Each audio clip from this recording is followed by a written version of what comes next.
I'm Mark Feldhammer, president of Logic Data, and I want to talk to you today about the importance of what we call the ERP Health Committee in your environment after you go live with an ERP system.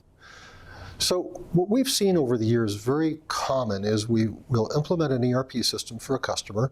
Things will be great. They'll be live on the software. Everybody knows what to do and how to use it, and they're getting benefit from it. Then years go by, and we come back in, and we find that the system is limping along, that people don't like the software, that people are complaining, that they've found outside systems, they're doing a lot more work on spreadsheets. I even found one situation where a manufacturing manager had gone out and bought his own little scheduling system because he didn't know how our software worked and never bothered to learn. What has happened here? What has happened here is through turnover, attrition, changes in business processes, and lack of enforcement, people have forgotten or never knew how to use the software as far as a new hire goes, may have never learned how to use the software. People are coming in and making mistakes. They're not entering the part numbers the way you want them entered, or putting the terms for a customer the way you want them done, or using the shipping system the way it was intended to be used, or the purchasing system. I've oftentimes run into purchasing managers in such environments where they have their own spreadsheet of all their POs, and they're not using Sightline, our ERP system, for their purchasing management. Why did this happen, and how do you prevent this? This happened, as I mentioned, because of turnover, because of lack of enforcement, because people are not generally going to learn the software on their own. That's why our consultants are the way they are. Our consultants are people who love to learn software. But your average user, they're not there to learn the software that runs your business. They're there to do the job, right? And for better or worse, the job includes the software that runs your business. So we often stress up front as we're doing the implementation that as process and procedure is developed, this is how we're going to use this part of the software.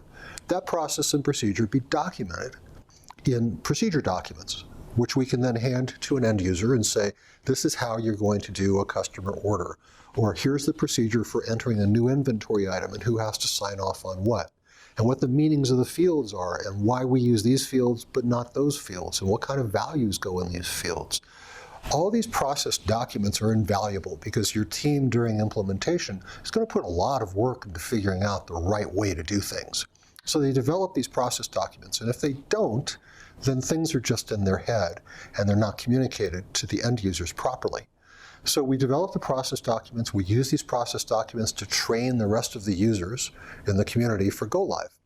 And then they become a live set of documents. What do I mean by that? As process changes, and it will, your business will change over the years. You'll get new product lines. You'll have streamlined processes. You'll have new suppliers and different quality methods.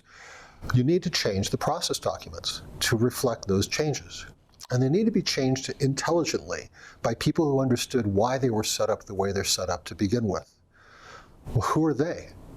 Those are your original implementation team members, the 6, 8, 10, 12 people who made up your implementation team and wrote those documents to begin with. Those are the people who really understand the depth of the software and why it's running the way it's running. The clerk who's just doing shipping and receiving, he or she doesn't understand how that affects the rest of the system. But we have to enforce the process that they're using so they don't break the rest of the system. So what we recommend strongly, after you go live, have your implementation team become what we call the ERP Health Committee. Have them meet regularly, at least once a month, and have them review department by department. How is the software working for us? Are things going well? Are there any questions? Are there any new processes or procedures? Is anything broken? Do we need some new reporting methodologies? Have them take a look at your company, your business, and the software and how it fits, because the fit will change over time. It is not a static thing. So that ERP committee becomes the group that other users go to and say, hey, I have a problem. I don't know how to enter this new product. Or I have a problem with the shipping method. Or we're no longer using UPS or FedEx. We're now using something else. How do I make that work within the software? So your user community learns or is told, hey, when you have problems or questions with the software, go to the ERP Health Committee. They meet, they review the issues, they work out the new process and procedure, and they write up the new documentation based on what they've changed. We also recommend that the consultant from Logic Data that was the lead consultant for your implementation be involved in these monthly meetings. We're talking, maybe an hour or two a month, minor cost, but this is the person who knows the broader capabilities of the software above and beyond what your team touched and was trained on, and can often bring solutions in that are in the software that your team's not aware of, and help them solve these problems and create procedures more elegantly that move your company more swiftly from point A to point B. So think about that. Think about, do you have an ERP health committee? Do you need one? Take a look at your software implementation. Is it faltering? Are you having more problems? Are you seeing people using outside systems?